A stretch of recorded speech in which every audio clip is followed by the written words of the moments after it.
Good morning. Good morning. I call the October 22nd, 2024 meeting of the County Board to order. A quorum of members is physically present. I will entertain a motion to permit those members not physically present due to personal illness. All in favor? Aye. Okay, motion passes. All right. I invite everyone to stand and join in the Pledge of Allegiance. Member LaPlante, will you please lead the pledge? Of the United States of America and to the republic for which it stands, one nation, under God, indivisible, with liberty and justice for all. Okay, I now invite Manny Mill from Kiwanis House Ministries in Wheaton to lead us in the invocation. Let us pray. We thank you for the God that we can come here in the name of Jesus in this public forum to tell you that we love you, that we need you today more than ever, that we need your grace. We need to have hope, Father, today. And we ask that as these board members meet today as servants, that they will remember that Jesus came to serve and not to be served. So, Father, we pray that you will bless every business aspect of this meeting today, that they will do it as you, Father, ask us to do it, which is to love our neighbors as we love ourselves, and to bring you glory in all that we say and do, Father. I pray. In Jesus' name, amen. Amen. Thank you. Thank you. And for the record, I'd love to find out where you got your T-shirt. Okay, Deputy Clerk, please take the roll. Cahill. Here. Chaplain. Here. Childress. Yes. Covert. Desart. Here. Eckhoff. Here. Evans. Here. Galassi. Here. Garcia. Here. Guston. Here. Krajewski. LaPlante. Here. Ozog. Here. Rutledge. Here. Schwarzy. Here. Tornatori. Here. You. Here. And Zay. Here. Okay. Good morning, everyone. I think we are all pleased to welcome the newest addition to our state's attorney's office this morning. As you may recall at our last meeting, I said it would be wonderful if our board could meet Crew. He is a facility dog who will be working with children and vulnerable witnesses or victims of crime. State's Attorney Berlin heard my hounding and responded by bringing our new four-legged friend over to visit. Bob, please accept our thanks for starting our day off in the best way possible. Would you like to say a few words? Where is he? Oh, there he is. Okay.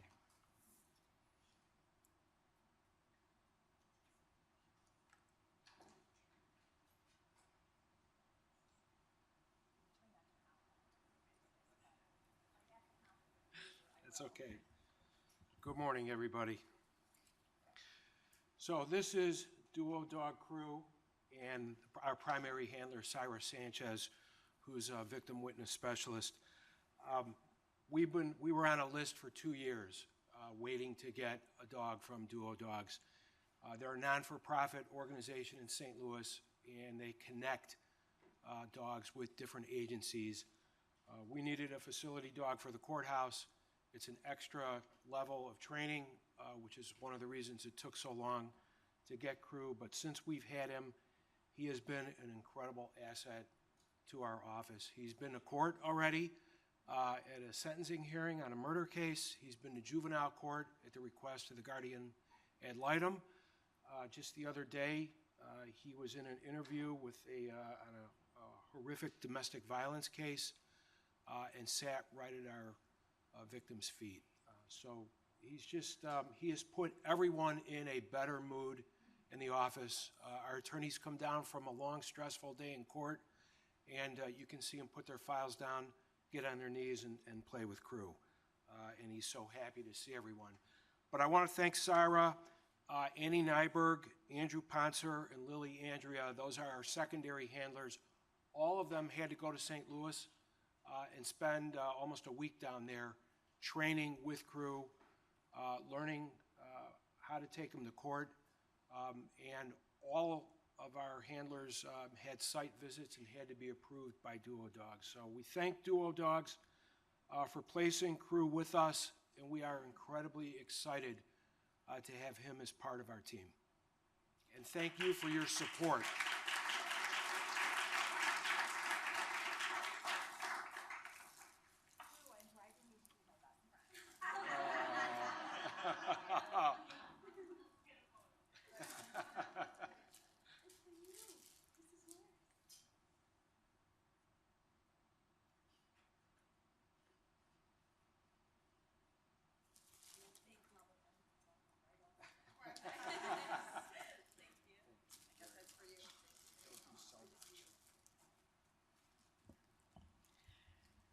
Well, that was fun. I'd like to go with them, but they said I couldn't. Okay, and now we have a proclamation, so I'd like to invite Member LaPlante, WorkNet Director Lisa Shavak, Ron Slanger, Peter Azika, Marie Cavadatis, and Nick Batrick to the podium. Okay, great. Okay. We are fortunate today to be joined by some business leaders in our community who are making an important difference in the lives of their employees and their families. The month of October is National Disability Employment Awareness Month. Economic Development Committee Chair Lynn LaPlante and WorkNet DuPage's team selected some outstanding employers to be honored for providing opportunity and paying jobs for people with disabilities. Later this month, DuPage is participating in a regional disability job fair with which Lisa and Ron will tell us more about. First, I'd like to read our proclamation, and then I'd like to hear from our employers. Whereas, October 24th marks the 79th anniversary of National Disability Employment Awareness Month, which acknowledges the contributions of workers with disabilities and celebrates the progress made toward inclusion in the workplace. Whereas the Americans with Disability Act, signed into law in 1990, has been instrumental in advancing workplace equity, fostering greater opportunity for those full participation in the workforce. Whereas businesses that embrace diversity and include individuals with disabilities in their workplace, including Bioscan Tech, Nidec Drive Technology Corporation, and Pinstripes of Oak Brook, experience benefits such as increased innovation and enhanced performance, which contributes to a stronger economy and community. Whereas the DuPage Kane Disability Community Resource Group supports individuals with disabilities by providing resources and services for adults, youth, and veterans with disabilities. Whereas the DuPage Kane Disability Community Resource Group is in partnership with WorkNet DuPage will host a hiring event on October 29th to connect job seekers with disabilities to potential employers, providing job opportunities for talented individuals who seek to make a valuable contribution to their workplace. Now, therefore, be it resolved that I, Deborah A. Conroy, Chair of the DuPage County Board, and members of the County Board do hereby proclaim October 2024 as Disability Empowerment Awareness Month in DuPage County and encourage all employers to actively participate in activities that promote the hiring and inclusion of individuals with disabilities in the workforce. All in favor? Aye. Enacted this 22nd day of October 2024 in Wheaton, Illinois.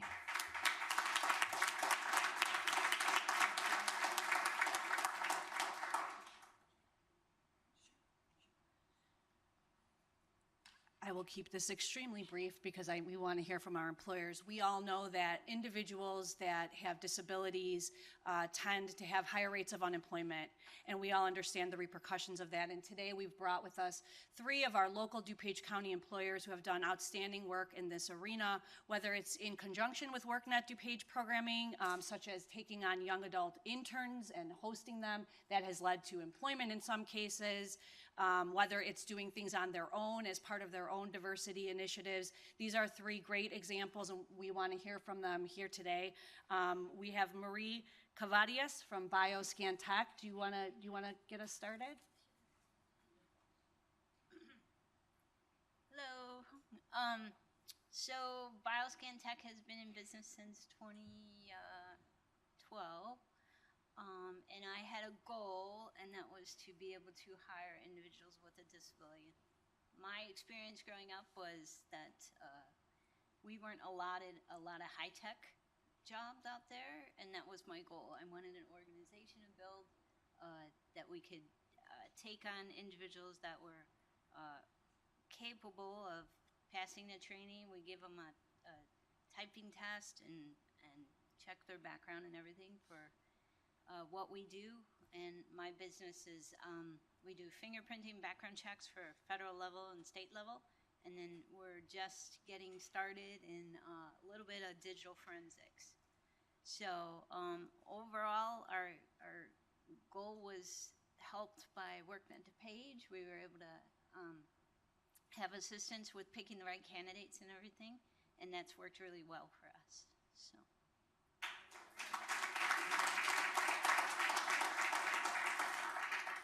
And we have Peter Asiaka from Natick Shimpo here. Thanks for having us. It's a great pleasure to be able to work with Lisa and run for a long time. And DuPage Network is a great opportunity for the young adult, be able to give all these special needs. My background really, it was in education, and from West Africa, I speak French. And I was able to work with some of the special needs, from my church. So from there, I always think about what if this can be me or somebody from your household or your child. I always think of my kids. And how love will you give it to that special need kid who need your attention, who need to learn how to type or how to, different thing of walk of life, right? Just those little simple stuff.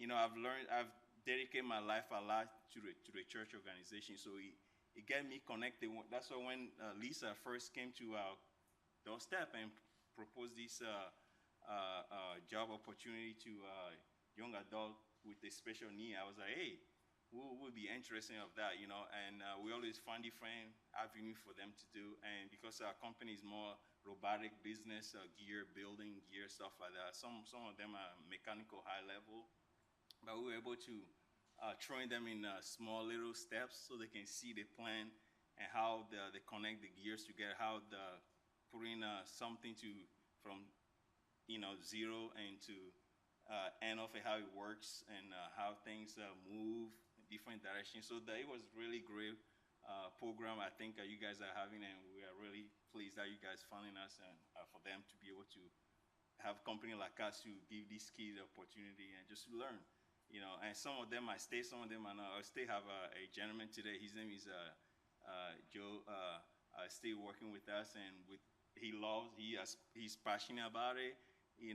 So it's a great program, and I'm glad that my company and I were able to give them, any support we can and the training and the ability to develop. And that might not stop there, but they might moving on with that training. So it's really special.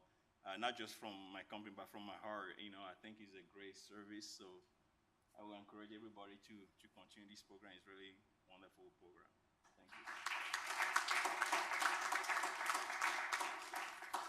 And lastly, we have Nick Battridge from Pinstripes Oak Brook. Hi, how are you today? My name is Nick Battridge. I'm from Pinstripes in Oak Brook. Hospitality workers, we employ everything. We employ immigrants, we employ mothers, we employ probably people in this room, sons or daughters or nieces or nephews at one point or another. But this program, has been developed over years from us. We have worked with multiple school districts as well. We've worked with T99, where we have multiple kids come in the morning from 9 a.m. to 11 a.m., pre-opening hours, who work with us for years at a time. And this year, Joan approached me and said, hey, we have this program, and have you ever considered putting people full-time? And I said, no, but yeah, sure.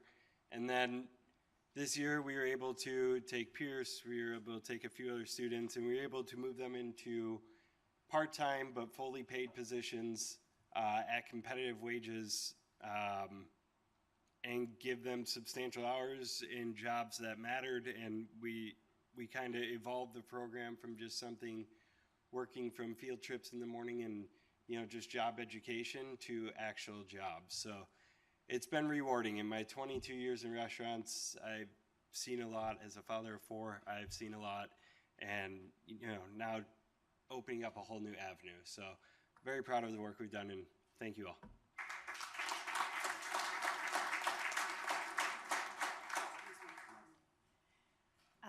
Hi, everyone. As Chair of Economic Development, I would like to say this to all the businesses, all the corporations in DuPage County. This is your aspirational goal. Do what they are doing. They have started a wonderful path and made it equitable and accessible to all. That's what we're going for. So I strongly suggest to our business community, take a page out of their book. This is the best program. Thank you.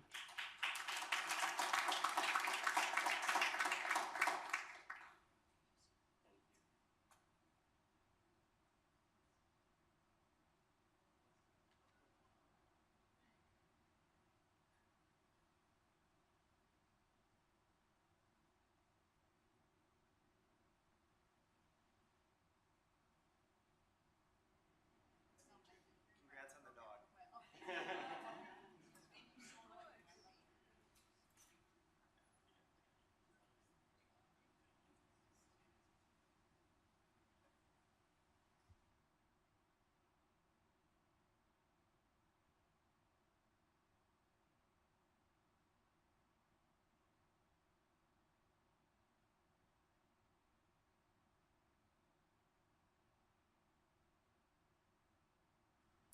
Okay, on the matter of public comment.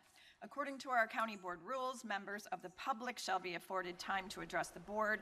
Individual remarks shall not exceed 3 minutes in length, nor shall the total time provided for all remarks exceed 30 minutes. Our state's attorney will call the names of those who have signed up to speak. Mrs. Rugg.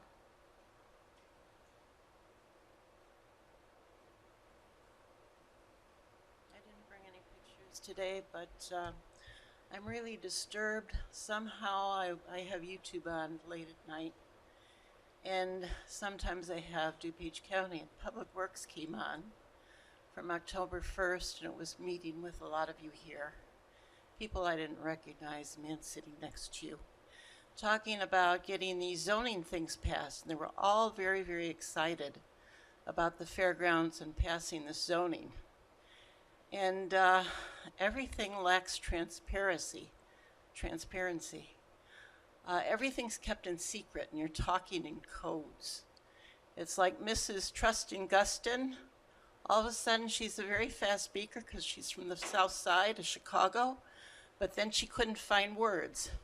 Could you build like a housing? Is this social? Could we have a Irish fest? And then Mr. Zay, he has to always put his jokes in. Well, we could have housing for wayward board members. Then he had a joke at water management about, oh, they're going to think we're flooding out orphanages. No, you're flooding out a nursing home. It's not funny. Then Mrs. Dessart was talking about a shortage of sheriff police. And Mr. Zay said, well, we can deputize the board members.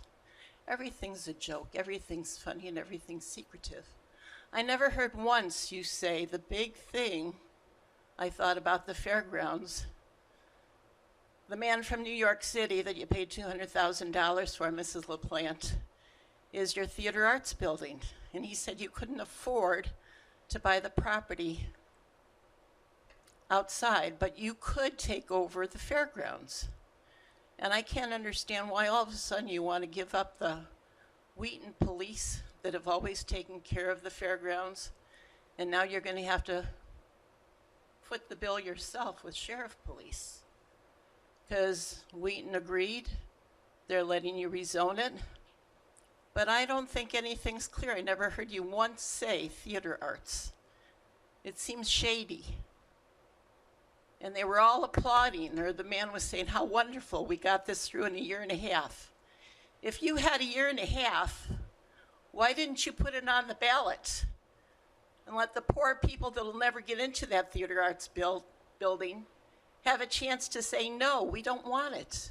And another thing, it's a slap in the face. You already have a theater in downtown Wheaton. Man's probably struggling to get it renovated, to get it open. You guys know all the secrets of how to get funding and grants. You could help him get that theater open so you could have concerts in that theater. Miss Galazzi could have more Little Mermaid plays, children's theater in that theater. I'm sure you could rent it out. Mrs. Rugg, you're at 3 minutes. We need transparency in this room. People have to know the why, the what, the wherefores. Stop being so secretive.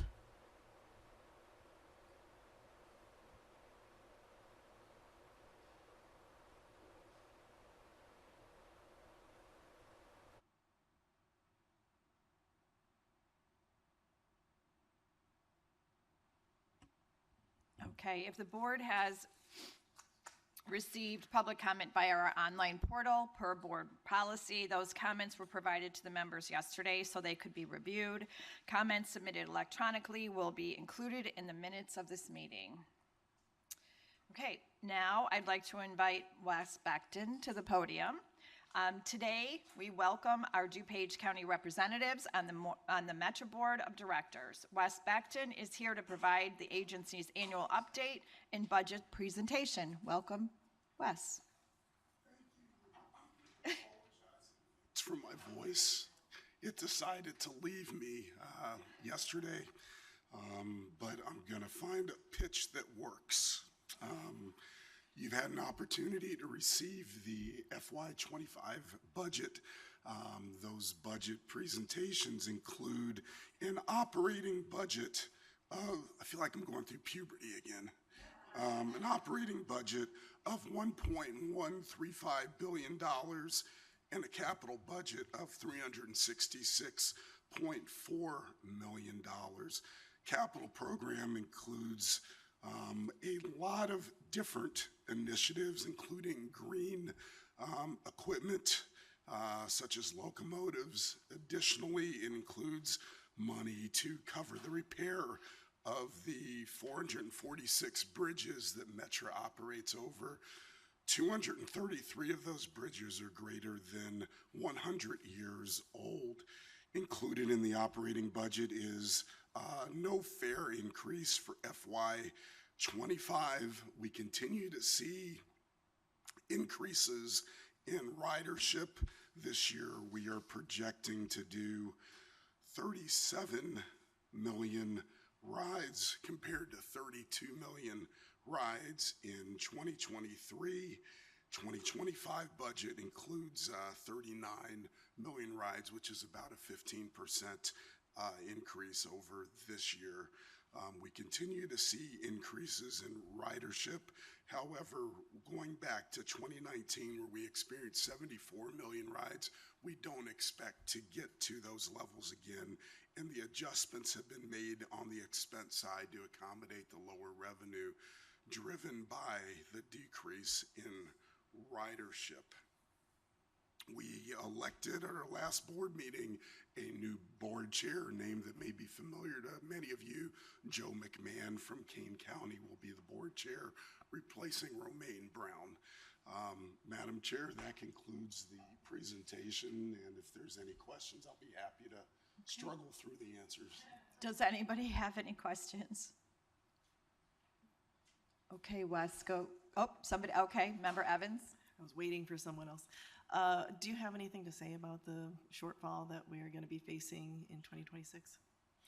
Yeah, the fiscal cliff when our COVID relief dollars wind up. Just to put it in context, we received about $1.1 billion.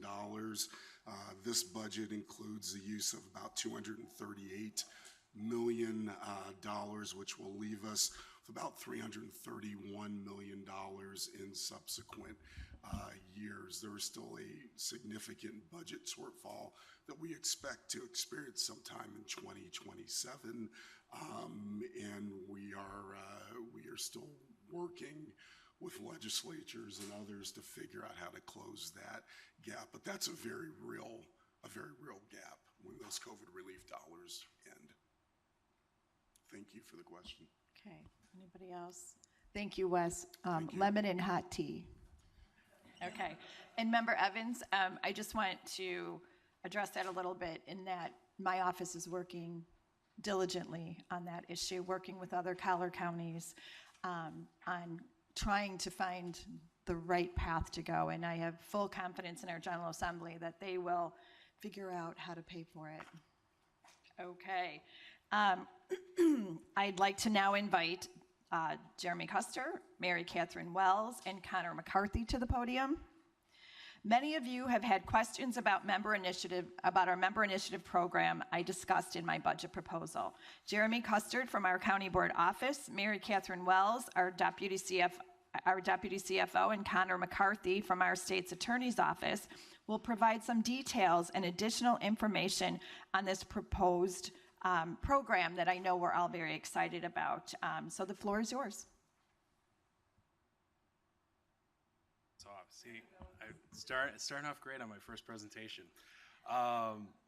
So do I advance the slides myself? Oh, okay. So we can go to the first slide. So we're going to go over today, myself, Connor, and Mary Catherine over the Member Initiatives Program. This will be emailed to you guys after the board meeting, so you'll have it for reference. But just a summary of the Member Initiative Program. We allocated $1.8 million in the total budget. That's $300,000 per district, $100 per member. It's going to be available for all the board members who are in office during fiscal year 2025. All the member initiative items, you can combine funds across board members and across districts for the projects that will be sent to us, and they can be spent anywhere in DuPage County, with all of the funds needing to be expended in fiscal year 25. I'm now going to hand it off to Connor to go over some of the legal framework for what this money can and cannot be spent on. Joe, next slide, please. So just a brief reminder, I know most of you already know this, but I'll just remind you again, the Member Initiative Program is not a gift program. We're hiring not-for-profits if they're not county entities or municipal entities. We're hiring them to perform a service. It's not a gift. It's not a way to say thank you. It's not a way to say hello. They have to perform a service that's within the county's statutory purposes. I'll remind you that because it's a service contract, not-for-profit contracts may require open competitive bidding if it processes if they're over a certain amount. You have $100,000 to spend each, and if you're over the bidding threshold, it would still require competitive bidding. You're not exempt from state statutes with regards to bidding. There are limited uses. It has to be for a public purpose, and that's for the Illinois Constitution. It's not just my rule. In 1970, when we created the Constitution that we're currently operating under, we limit the expenditure of public funds only for public purposes. And generally, the purposes have to fall within the county's statutory authority. That's found in a lot of places. Mostly it's Chapter 55 of the Illinois Compliance Statutes. Sometimes it's other sections, sometimes it's standalone state law. Occasionally it's federal laws or federal regulations, but with this type of money, generally not. My goal for all of you is going to be to try and help you when you submit things to me to be reviewed to make sure that they fit within the statutory authority of the board. I don't have the ability to go through off the cuff, one-off, in a quick phone call. I need it in writing, and I need to be able to review all the details so that I have enough information to go on to give you an actual answer about whether it works or doesn't. I will turn things over to Mary Catherine to talk more about the processes.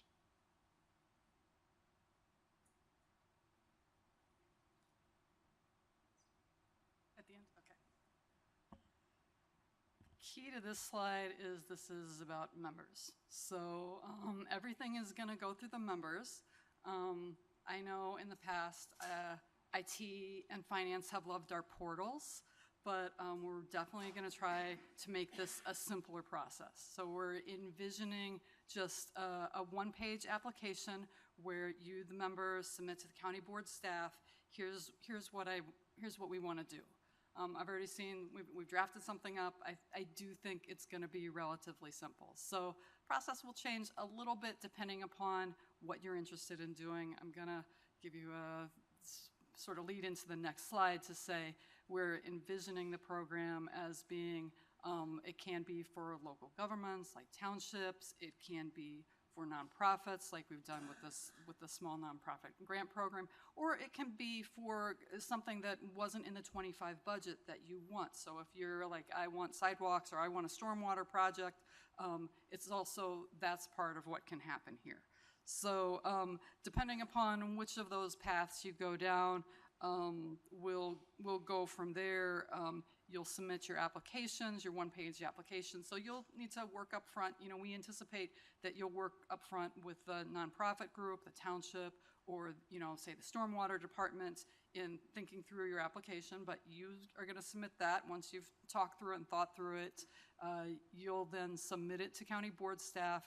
We'll review it, and then it'll come back to you guys for a vote. Everyone will vote on the list that everyone selected, and then we'll follow kind of the regular process that we've done here, which is, you know, if it's for, say, a nonprofit group, we put together the agreements, and they sign the contract. We get we get invoiced, and then we make the payments. If it's a little more straightforward, if we'll go through a department, we'll change the budget accordingly, and then they'll get paid. So that's kind of a little bit like some of what we've done before, but like I said, our intent is to make it much more simple. Okay, questions? Oh, well, we Do you have, a few oh, more do you, slides. okay. Yes, Connor's All right. gonna talk about eligible. So generally speaking, and Mary Catherine led in on this a little bit, it's not just what they're doing, it's who they are that determines if they're eligible under this program. County governments and departments are obviously eligible. If you wanted to give your member initiative money to, say, to the stormwater department to do a project, that would make a lot of sense and it makes things easy. I'm not shilling for any particular department or county board member, I promise.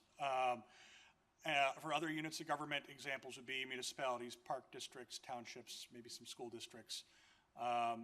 With regards to outside entities, 501c3 organizations, we're limiting it to C3 organizations because they can't do advocacy work, and it keeps a lot of potential prohibited activities out of the mix, which is probably to everyone's benefit here. And for-profit businesses and individuals are not eligible. So if it's something in specific, it needs to go to a not-for-profit or a municipal unit of government or the county government. Next slide, please. And then just to close this out, there are some other requirements. We have a minimum project size of $5,000 given the total amount. It'll make it, you know, reasonable for staff to deal with these things. Capital improvement projects must be shovel ready, and we can pay those up front. Services will be reimbursed once they can prove that the service has been rendered. Must be allowed by state statute. As Connor has said, the competitive bidding is another big issue. The service must be located in DuPage County, and it'll have to be authorized by the omnibus, the member initiative program omnibus that will pass, which goes into my next slide.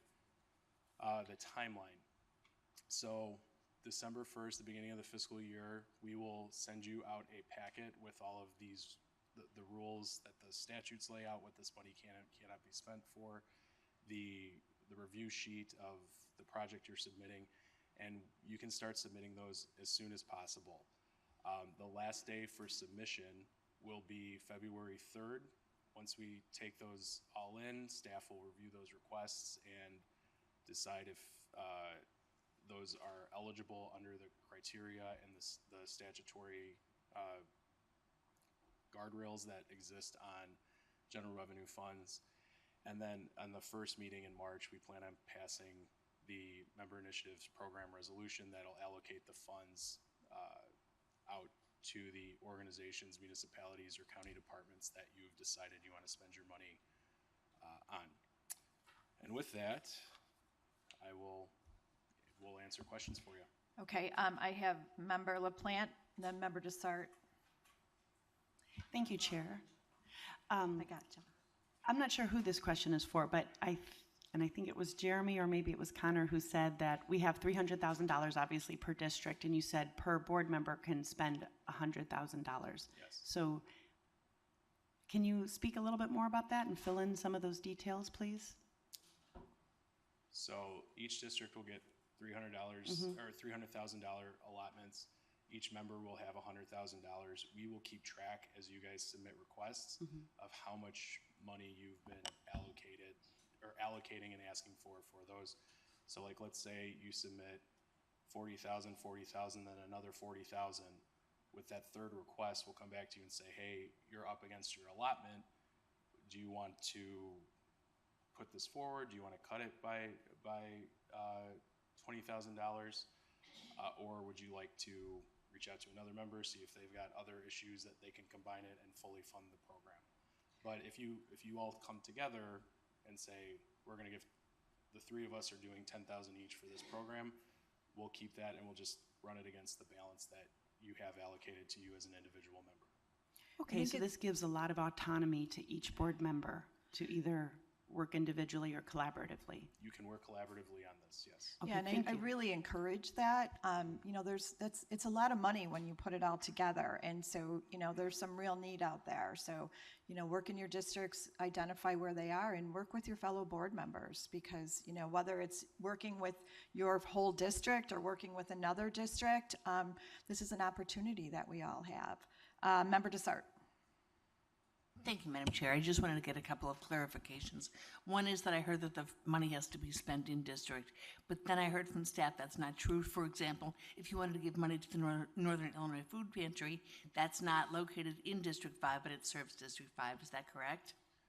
So the money has to be spent in DuPage County. Right. So that's the thing. It doesn't have to be spent in your district specifically. If you wanted to give to another agency that does service, but you have residents that are served outside of the political boundaries of your district, you can use that money elsewhere. Okay. Another thing is that you and I talked about perhaps everybody needs 10 signatures per. That's not true. That's where we're gonna, staff worked out this. That's why we're gonna do this in one omnibus member initiative program that fixes the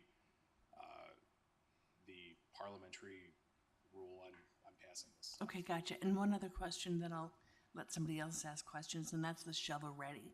Because some of these organizations weren't prepared to receive this gift, this money.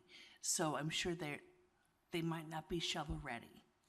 So let's say I want to buy stairs for some organization. That wouldn't be shovel ready right at this moment, but it would be spent by the end of 2025. So if they have the plans and they're ready to do the work, they can do that. On specific projects, I don't, in this discussion, we don't want to get in on specific projects. We will address those as we get the individual projects in.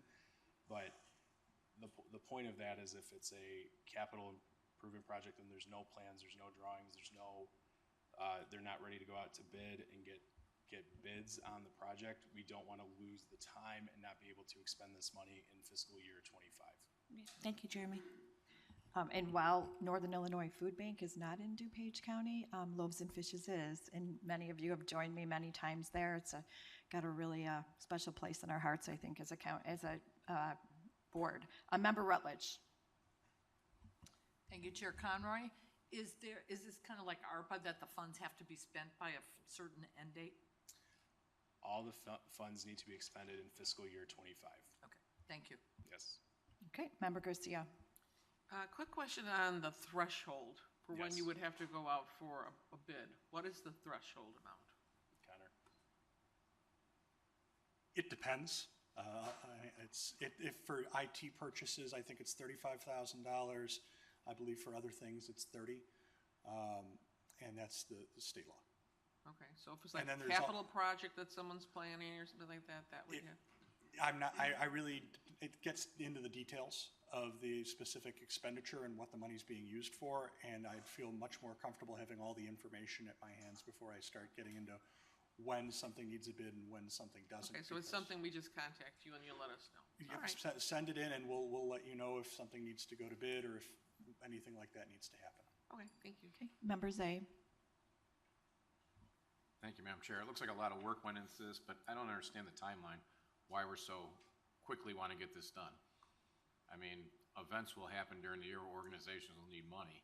Can't we move this back a little bit to, you know, a couple months?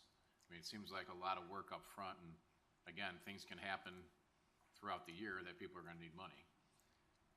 So, one-offs throughout the year, those are things that like will come up, but the way that staff looked at this is that these are projects that are wish lists that exist for organizations that are looking for the money to enhance their services and should be planned for emergencies and things that come up throughout the year. That's not necessarily what we thought that this money should be allocated for. This is more projects that are tied to the long-term plans of the organizations you're trying to help. So in those specific cases, we wanted to make sure that we were running through this and that we were able to allocate all this money to be spent in the fiscal year 25. That's what informed the timeline. Okay. Okay, Member Evans. Thank you, Madam Chair. I have a few questions. One's a before and one's an after, and then one's a kind of a during. So who's responsible to check like the nonprofit status and, you know, look into charity, you know, if they have a Charity Navigator score? Is it us or is somebody else doing that? Staff will review that Okay. they're in good standing with the Secretary of State and all right. of that. So you don't have to do that on the front Thank you. end. We will do that I'm for so you. glad. Yes. I'm glad to hear that. And then for follow-up, you know, there's some nonprofits that we gave money to last year, and they've, you know, we really don't have, they're still ongoing. So at some point before this, are we going to have a report on how they spent their money, what the impact was, and, you know, because I would like to use that as a guide of whether or not to give money again this Gotcha. year. I think that's a Mary Catherine question. Sure. We would love to put together a report for you. It's actually good timing. We've been talking about doing the next round for the small nonprofit grant program. So while I was a little bit more focused on looking forward, it's a good time for us to look back, see what we did, see where we were successful. We have had meetings internally to talk about what worked, what didn't work as well. So we plan on revamping it a little bit. I think it's a good idea for us to come back to the board, present, you know, a recap on what we did. I will say that every month we collect performance metrics on things, so we're going to have that for you. So that's the good news on our end. But just before we roll out the new program, which we're looking at January for that, we'll get back to you on that.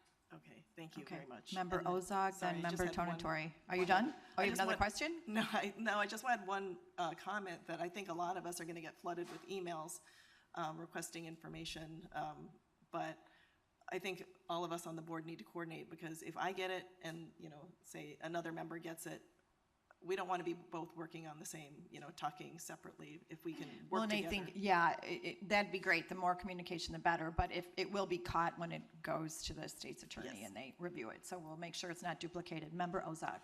And touching on that same point, would it be possible to add another month to the time frame? I think you've got it January, were the applications due in January? No, February 3rd. February, yeah, and I'm wondering if you could back it up 1 month, and then that way, there'd be, you know, right after, you've got the holidays, you've got new committee assignments, et cetera. I'm just wondering if that might be. It's your program, so if that's something that there's consensus from the board that you'd like to push this back a month, like, that would be reasonable. I just have to caution too, like, we need to do this early enough in the year that these funds can be expended by the end of the fiscal year. So if you guys feel that that's possible, we'll take that direction. Yeah, I'm just But- thinking if you had a March due date and then approval in April, that's still, you know, a good part of the year left. So it's something to consider. Okay, We're Member open to that, Tonatori. Member Tonatori. Can we go back to the second from the last slide?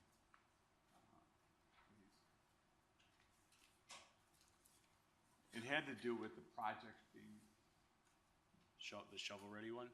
yeah, but then.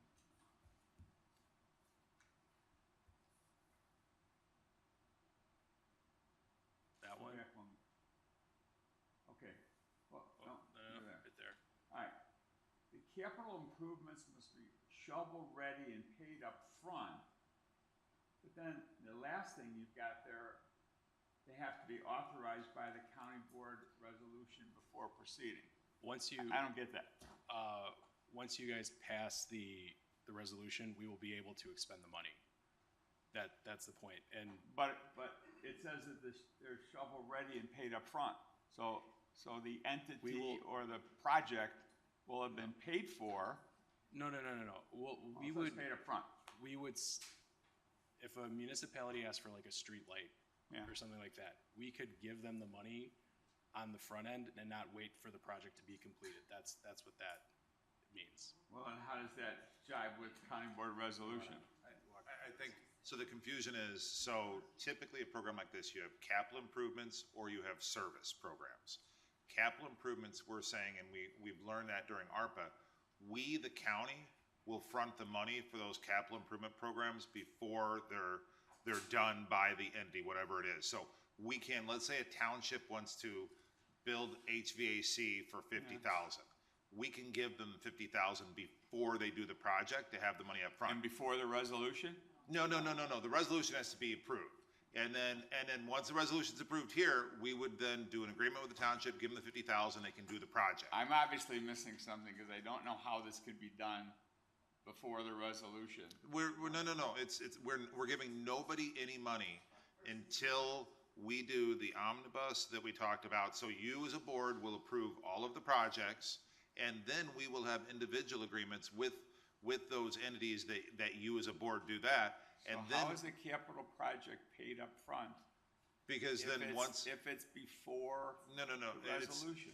You don't, the paid up front means once it goes to the omnibus, once it has an agreement with, let's do township, we would have an agreement with the township, then we would, once those two things have been passed by the board, we could give them the $50,000 and they could build their project at that point without having to put up their own money for a capital project, which that was the biggest impediment to doing capital projects before, is they couldn't afford to do projects up front. So we would have all the agreements in place, then give them the money, then they would build the capital project. Now, that's different than services. We will, if they do a service type of program, we will reimburse them at the end of that. Okay, I apologize. Apparently I haven't had enough sugar this morning, so I don't understand it at all. But I'm gonna get to the second question. Who's going to notify the cities and towns, the townships, the school boards, the park districts, all of the potentially eligible entities that this money exists? Am I supposed to send a letter in the next 3 weeks that says, I've got $100,000, send me your application?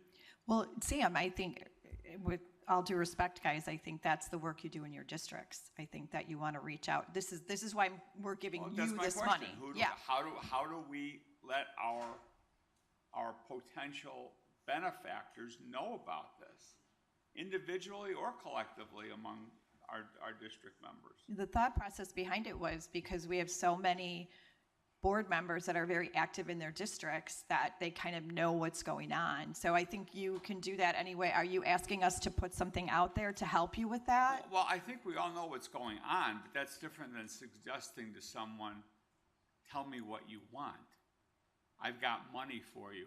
I'm sure that if, in our district, even if we collectively send a letter out to everyone in District 1, Cindy and Michael and myself, my guess is we're going to get some positive responses. Yeah, we'd like money, but we've got 7 cities, 3 townships. I don't know how many school districts and park districts and library districts.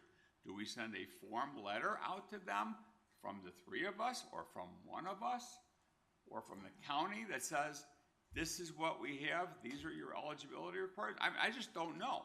Are we supposed to start we could creating a letter? probably get some sort of a communication for you to use within your own districts, and then I'd like to see you work together with your fellow district members and decide how you want to get it out there. If you can do that together, or if you want to do it individually. I know, not to be like favorite student or anything, but member U is already, I think, very involved with the domestic violence community and looking to see what she can do to enhance that. I think there's a lot of needs out there.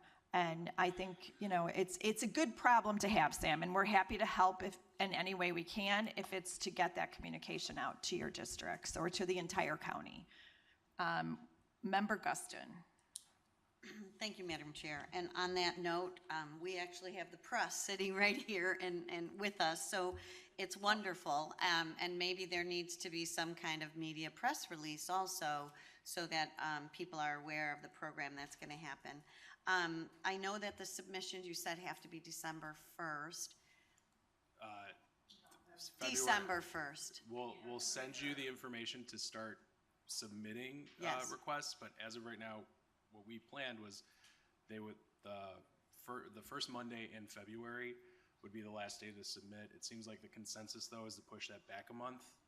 No, Okay, so- because I'll tell you, in my district, right. there are service programs that are happening right now that need funding. And if we keep pushing this off, they're not going to have the funding they need to keep those programs afloat. And these are mental health programs for our students, our kids. So a month, I'm not sure that's going to, for us, it won't make a difference. But for those program recipients, potential program recipients, that'll make a big difference for them. So in my view, I think what you guys have recommended will work the best. And I appreciate the conversation. For my situation in my district. So those were just my comments. Thank you, Madam Chair. Okay, Member Desart. Thank you. I think that there's some confusion, and I just want to make it clear that these are 2 pots of money. We're talking about this pot of money, this $300,000 per district, but there's also a separate pot of money. We're doing year 2, Chair Shorzy, of the small entity grants. So that's going to be a different pot of money. I think some people are thinking that this is what we did last year, but it's not what we did last year. Last year, Member Shorzy, how much is that going to be, the small entity grants? Could I ask Member Shorzy that? I believe that's $175,000 per district. Per district, okay. So these are 2 separate things, number 1. Number 2, just for my vote, I'm not advocating for pushing the dates back, because then we're going to get confused with the small entity grants, which will be coming up in the early spring anyway. Thank you. Member Desart is absolutely correct, and that's important to remember as you guys are talking to everybody. There are 2 separate programs floating out there. We have this member initiative program that is purely through our 2025 general fund budget. And then you have the small nonprofit program that is through that you as a board reserved in the ARPA interest. So they are 2 distinct separate pots of money. And you guys, and we've got not only next year for the ARPA interest, you have reserved the following a 3rd one for the ARPA interest for the small nonprofits that have been already reserved. So they are 2 distinct, and so some of the agencies or some of the nonprofits that might apply for your member initiatives might be better suited for the other program, the small nonprofits. Okay, Member U. Oh, thank you. So I want to go back to the competitively bid. So specifically for capital improvements that have to be shovel ready, those improvements, do those have to be competitively bid, the services for those improvements, or is that something separate? It would depend.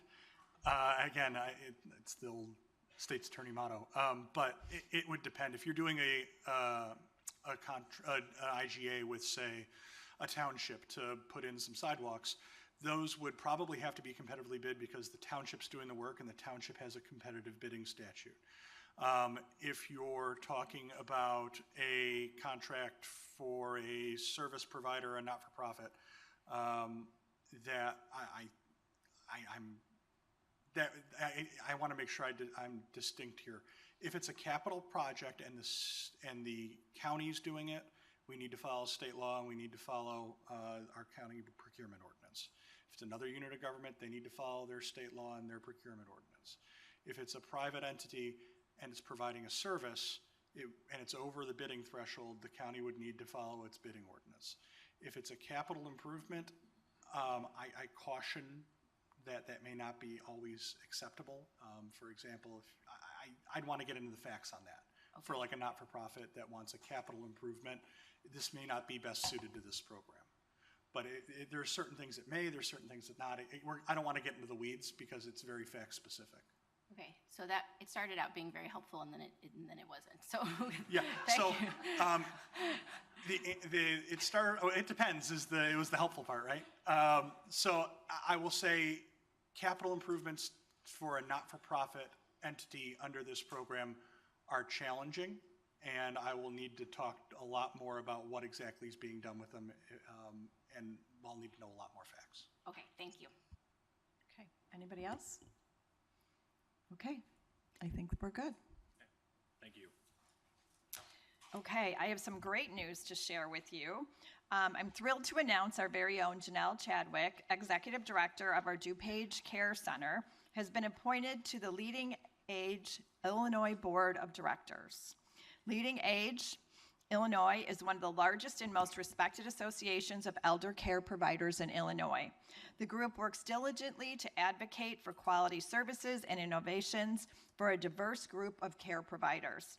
We've known the talent and expertise Janelle brings to work every day, and we are grateful she will be able to share that knowledge around the state. Congratulations, Janelle.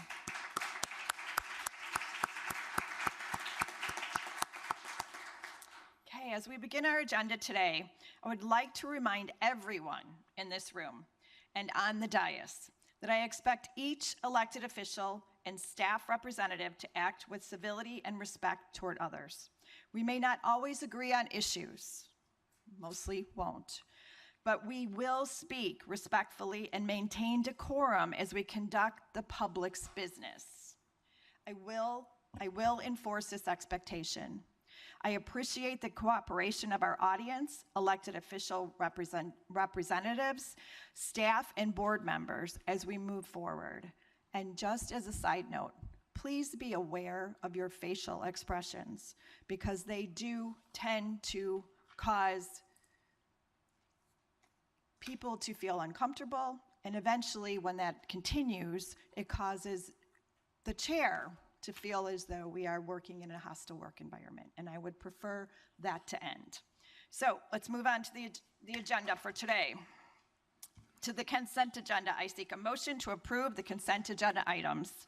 Okay, 24, 2784, DuPage County Board regular minutes, Tuesday, October 8th, 2024, 24, 2699, 10-3, 2024, auto debit pay list, 24, 2703, 10-4, 2024 pay list, 24, 2728, 10-8, 2024 pay list, 24, 2755, 10-11, 2024 pay list, 24, 2789, 10-16, 2024 auto debit pay list, 24, 2723, 10-7, 2024 Corville wire transfer, 24, 2743, 10-9, 2024 IDOR wire transfer, 24, 2702 clerk's monthly report of receipts and disbursements September 2024, 24, 2747 recorder's monthly statement, September 2024, 24, 2783, change orders to various contracts as specified in the attached packet. All in favor?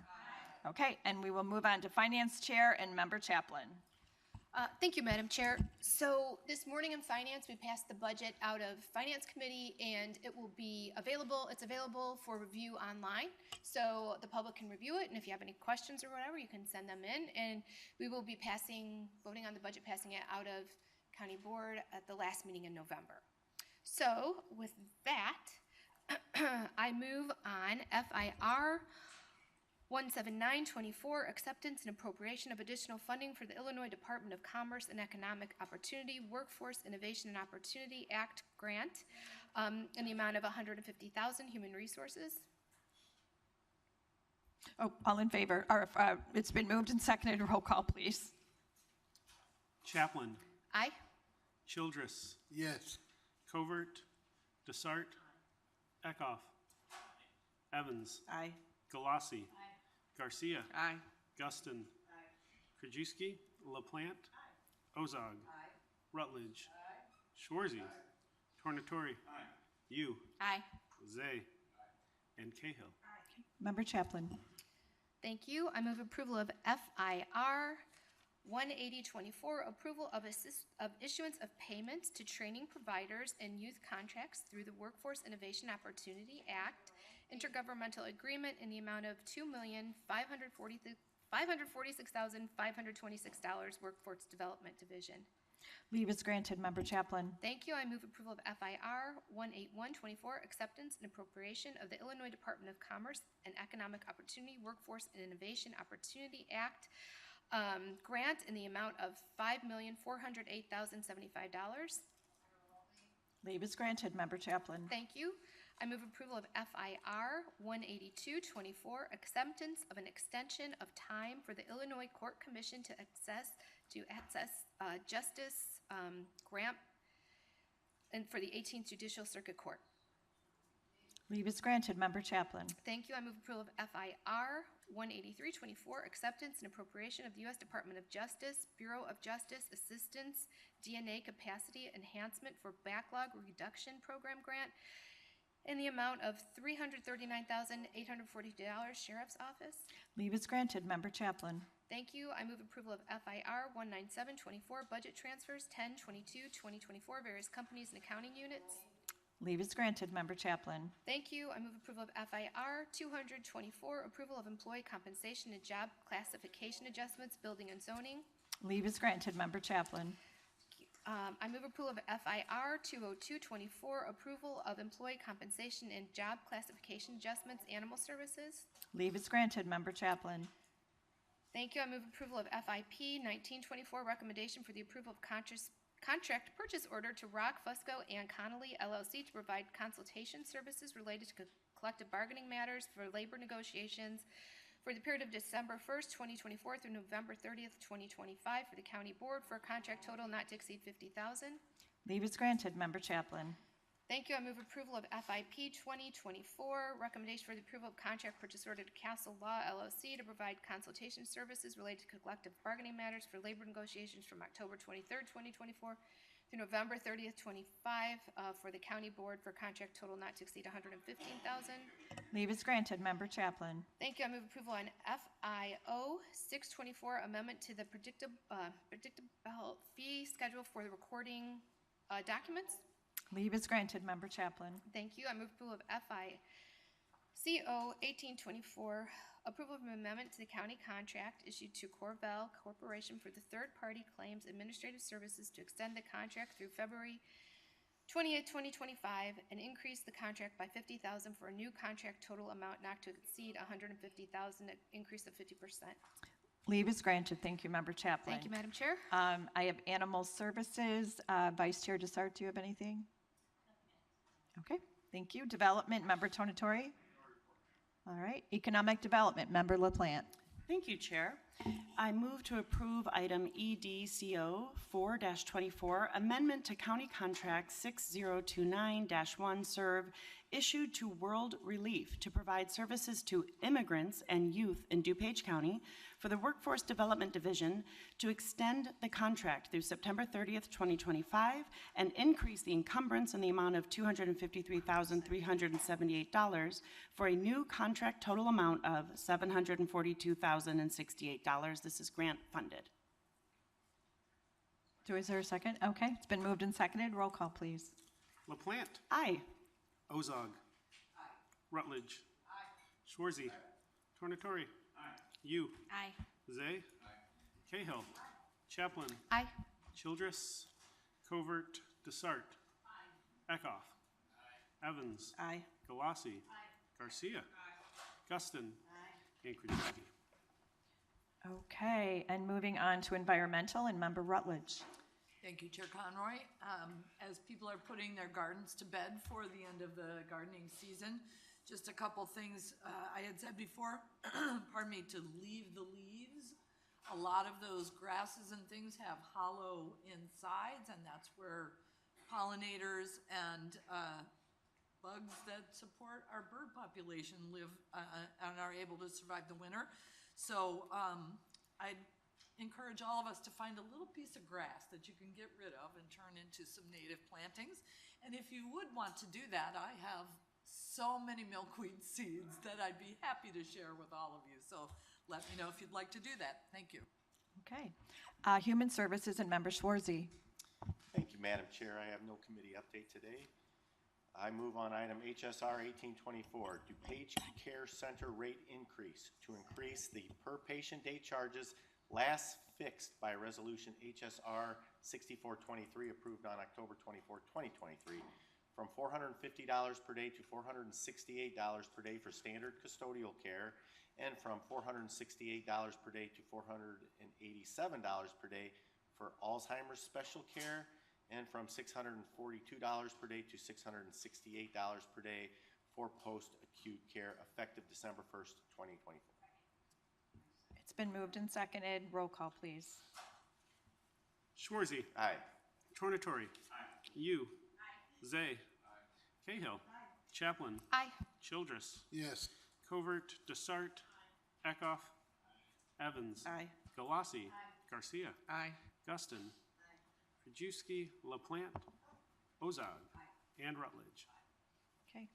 Member Schwarzy. Thank you. I move on HSR 1924, recommendation for approval of a Home Investment Partnership Act funds agreement with DuPage PADS, tenant-based rental assistance in the amount of $100,000 under fiscal year 2024, which is the balance of the previously approved $200,000 total project award partially funded in program year 2021 in the amount of $100,000 under a home agreement with DuPage PADS. Leave is granted. Member Schwarzy. Thank you, Madam Chair. I move to combine items 14C through 14G, which are all contracts for our low-income energy assistance programs. Okay, all in favor? Okay, Member Schwarzy. Thank you. I will move on HSP 3524, awarding resolution issued to Healthy Air Heating and Air Inc., one of 5 service providers selected for the low-income home energy assistance program, LIHEAP Emergency Heat Program for the period of October 1st, 2024 through June 30th, 2025. Vendor to service, repair, or replace inoperable or red-tagged furnaces for low-income qualified homeowners within DuPage County. Contract total amount not to exceed $230,909.54. I move on HSP 3624, awarding resolution issued to My Greenhouse HVAC, one of the 5 service providers selected for the LIHEAP Emergency Heat Program for the period October 1st, 2024 through June 30th, 2025. Vendor to service, repair, or replace inoperable or red-tag furnaces for low-income qualified homeowners within DuPage County. Contract total amount not to exceed $230,909.54. I move on HSP 3724, awarding resolution issued to Nortec Environmental Inc., one of the 5 service providers selected for the LIHEAP Emergency Heat Program for the period of October 1st, 2024 through June 30th, 2025. Vendor to service, repair, or replace inoperable or red-tag furnaces for low-income qualified homeowners within DuPage County. Contract total amount not to exceed $230,909.54.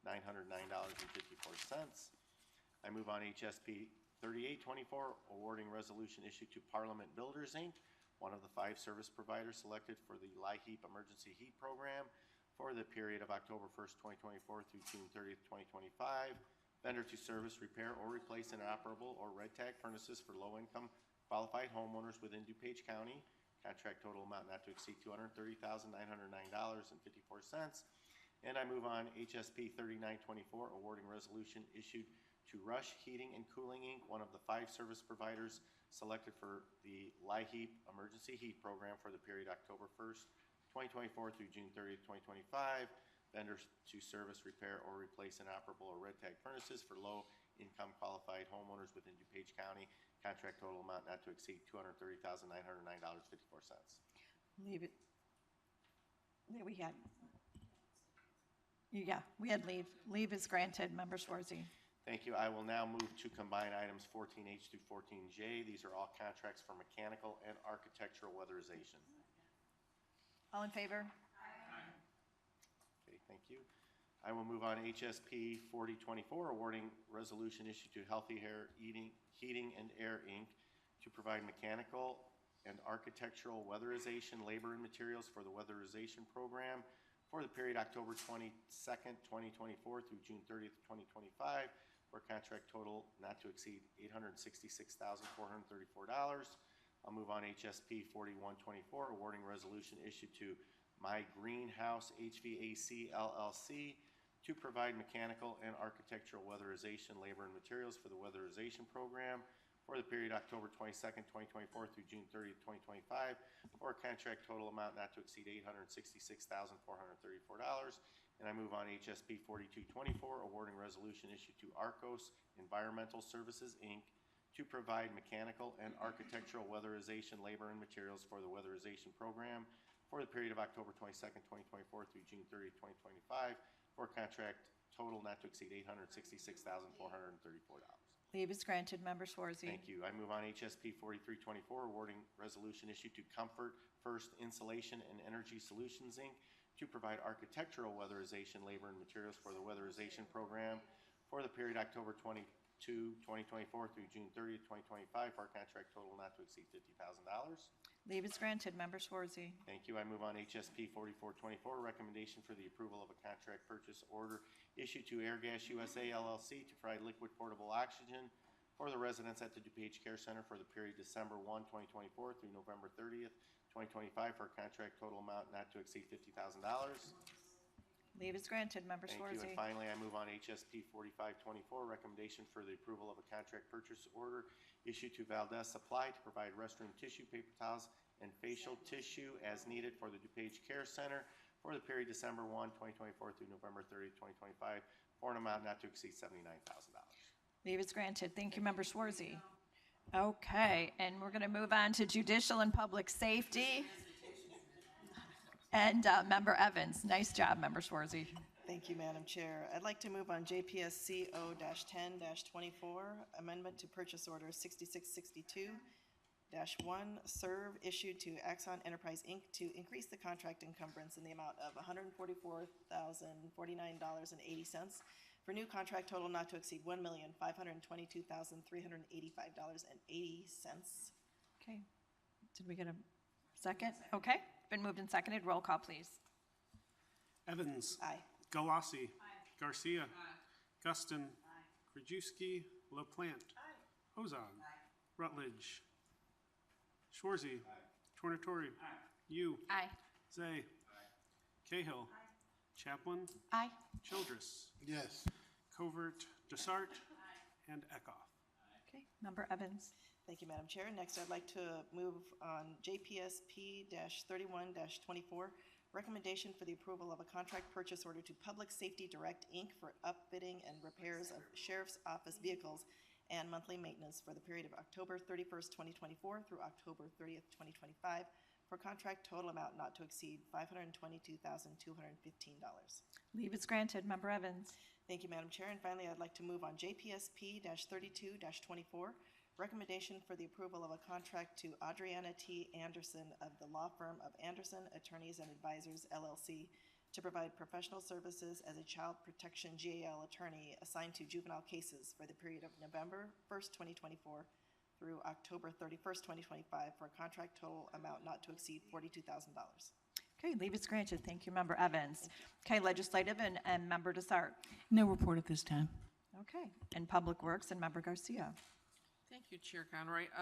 Just a reminder that the county board was sent a survey regarding the Heritage Gallery, so we're hoping everybody has filled that out or will fill that out as soon as possible so we can get all the information we can then give direction to Taylor Studios.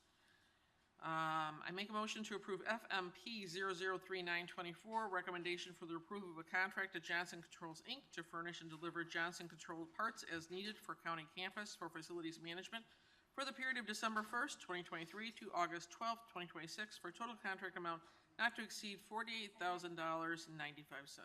It's been moved and seconded. Roll call, please. Garcia. Aye. Guston. Krajewski. LaPlante. Ozog. Rutledge. Schwarzy. Tornatori. You. Aye. Zay. Cahill. Chaplin. Childress. Covert. Desart. Eckhoff. Evans. Aye. Galassi. And Rutledge. Okay. Member Garcia. I make a motion to approve FMP 004024, recommendation for the approval of a contract of Valdez Supply to furnish and deliver restroom tissue and paper towels to the Judicial Office Facility, JTK Administration Building, and the jail on a monthly basis and as needed for the Power Plant Children's Center, Office of Emergency Management, and the Coroner's Office for Facilities Management for the period of December 1st, 2024 through November 30th, 2025, for a total contract amount not to exceed $112,688.36. Leave is granted. Thank you, Member Garcia. And Stormwater and Member Zay. No report, Madam Chair. Okay, thank you. Technology and Member Yu. Thank you, Madam Chair. For my report, I want to first thank the IT department and procurement for all the work they've done to collect all the old Canon copier and printer toner cartridges from all of our county departments. As many of you know, we switched over to the multifunction Toshiba devices. But to date, they have sold 166 of the 466 cartridges for $8,325. And this doesn't typically happen when transitioning to a new provider, so it's a fiscal benefit to the county. So thanks to everybody who made this happen. Also, it is week 3 of Cybersecurity Month, and the focus of this week is the safe use of quick response, or more well known as QR codes. And while QR codes are very convenient, they are subject to tampering by malicious actors. So there are a few things that you can do to stay safe while using QR codes. Number 1, verify the source before scanning a QR code. Make sure it's from a trusted organization. 2, avoid scanning codes from unsolicited emails, flyers, or unknown websites. And lastly, check the URL after scanning the code, because if it does look suspicious, please don't click it. Thank you. Now, moving on to item TECO 2-24. I make a motion on amendment to County Contract 6681-0001 serve issued to SHI International Corp. for an enterprise term lease agreement with Adobe Systems, Inc. for Adobe software licensing for IT to increase the encumbrance by $11,840.27 and extend the contract through December 9, 2024, resulting in an amended contract total of $153,917.11. It's been moved and seconded. Roll call, please. You. Aye. Zay. Aye.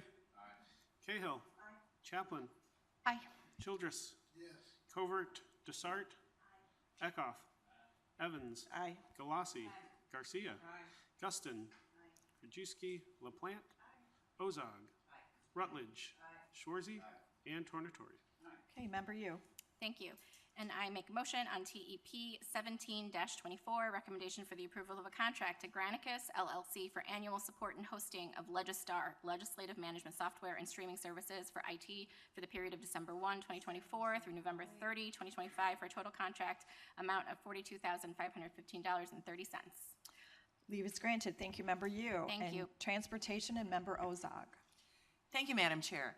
First of all, I rode my bike here today. Yay. Almost my entire trip is on the Illinois Prairie Path, which of course the county maintains, and I can report the colors are glorious, and I hope everybody gets out there.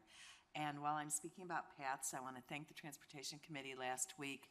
I suggested, after talking with staff and listening to constituent input, that we would pull the Winfield Road proposed path. It was about a mile long on the east side of Winfield Road, just south of Cantini. And listening to the neighbors, there are definite safety considerations on Winfield Road, speed racing, unfortunately, at night, et cetera.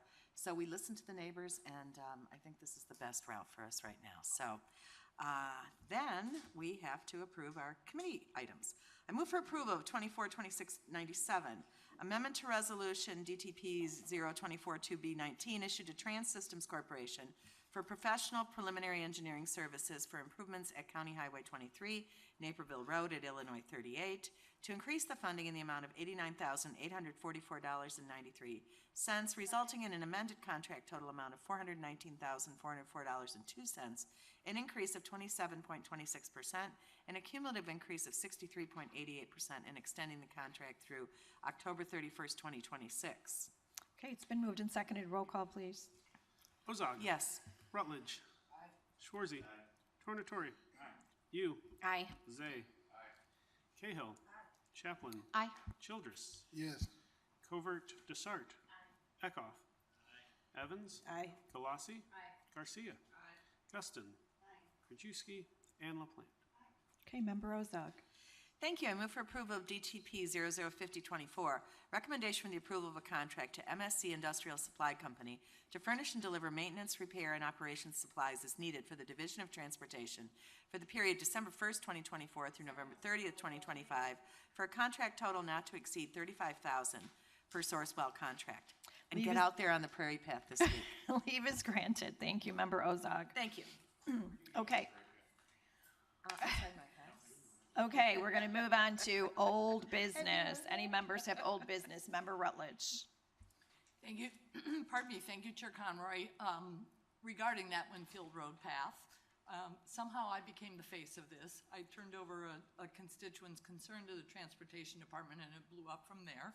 I appreciate the pullback from the neighborhood there, but there are other people that use those paths, and so I appreciate hearing Member Ozog talk about safety in that area. So I'd like to hear what we're going to do about the speed and the drag racing and Purnell Road left turns there. So I'll look for that to come out in the future. Thank you. Okay. All right. Anybody else in old business? Okay, we can move on to new business then. Anybody in new business? Member Evans. Thank you, Madam Chair. I just want to welcome the students of Mr. Wilbur they're here from Hinsdale Central High School and learning all about civics. So just thank you for being a part of all of this. Thanks. Well, and I certainly hope, are you enjoying civics? Nice. I just want you to know that one of the first things I did when I was in the General Assembly was pass the bill so that you were required to take civics to graduate from high school. So you're welcome. Okay. Anybody else on new business? Okay, Member Eckhoff. Thank you, Madam Chair. I noticed, or I read the petition for writ of mandamus that our state's attorney filed against the clerk, and I also read the counter petition that I guess was sent over to us last week, and I noticed that there's two law firms representing the clerk. And I read in the paper today that the first law firm hired the second law firm, and I thought the chief judge was the only one that could hire law firms, and I don't understand why now we're having two law firms represent the county clerk when I would assume we should only have one. How is this affecting the cost that I'm assuming we're paying, we being the residents of DuPage County, and why a second law firm is even needed? I can clarify that the chief judge appointed the second law firm, so the first law firm did not hire them. The chief judge appointed the second law firm, and it'll be up to the chief judge to approve any billing in that matter. How many law firms can she hire? The appointment of special state's attorneys at her discretion. But, okay, what was do we get an explanation as to why a second one was hired, or? I was told, Member Eckhoff, that the clerk would not respond to the attorney that the Chief Justice appointed, and therefore she decided to appoint the other one who she had requested originally. That's sort of like the tail wagging the dog.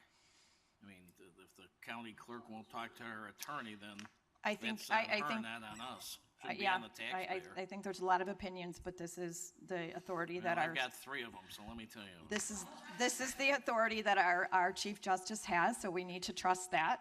And again, our understanding is this is a mandamus decision, and it should be something that's done fairly quickly. It's pretty cut and dry. Yeah. Well, I would just hope that if anybody else is going to be hired, that we'd be notified of it first and not last. Okay, anybody else? Oh, member you. Oh, thank you, Madam Chair. Maybe I should have brought this up during old business, but I didn't think. Oh, clearly. no, okay. No. We'll still let you do it. I just wanted to talk about the fact that Domestic Violence Awareness Month is winding down, and District 2 sponsored this donations drive. And Paula and I, and also Michael, Member Childress, we went to Addison Public County Health Clinic, Elmhurst Library, and Lyle Library to pick up some of those items because the donation bins were actually overflowing. So I'm just going to thank the people who were so generous to provide cleaning supplies and other items to those bins. I did speak with Family Shelter Service, and they do have this Amazon wish list, and very few items from the Amazon wish list have been purchased. And some of those items are blankets, quilts, sheets, towels, things that the shelter and the survivors would really need. So I'm just encouraging people to please go to the Amazon wish list. If you don't know how to get to that wish list, it's https:/bit.ly. It's a bit.ly link /FSSDVAM. Very short. So I hope you got that. But you can ask me again later. But I just want to encourage people to please donate. Thank you very much. Okay, and I love that District 1 and District 2 are working together. That's fantastic. Anybody else? Nobody else in new business? Okay. Then I am informed that we do have matters before us requiring us to enter into executive session. I'll ask those not associated with executive session to please exit the room. I will take a motion to enter into executive session. Okay. This is about legislation and semi-annual review of minutes.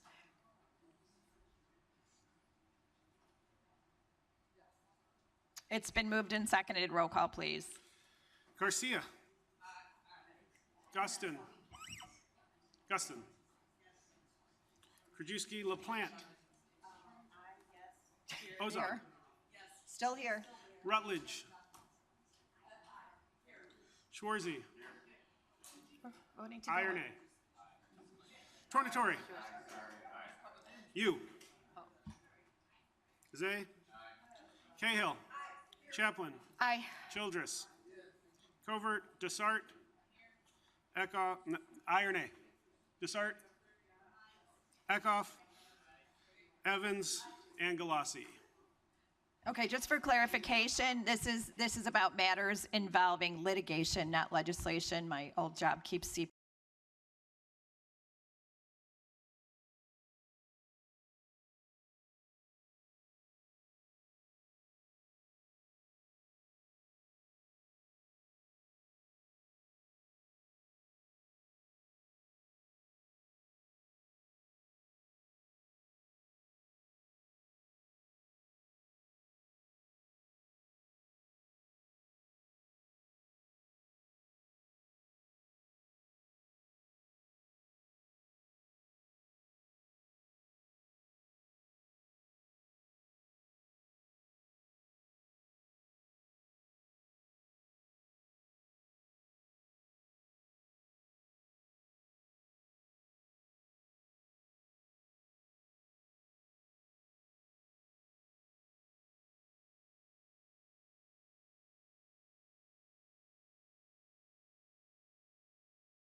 open session. Mr. Deputy Clerk, please take the roll to ensure quorum. Cahill. Chaplin. Childress. Covert. Desart. Eckhoff. Evans. Here. Galassi. Garcia. Guston. Krajewski. LaPlante. Ozog. Rutledge. Schwarzy. Tornatori. You. Here. And Zay. Okay, I will take a motion to approve CBR 004824, review of County Board Executive Session minutes. Okay, all in favor? Okay, all right. I will take a motion to adjourn this meeting of the September session to Tuesday, November 12th, 2024 at 10 a.m. for passage of the property tax levy pursuing of 34 ILCS 200/18-10. All in favor? Okay, this meeting of the September session is adjourned till Tuesday, November 12th, 2024 at 10 a.m.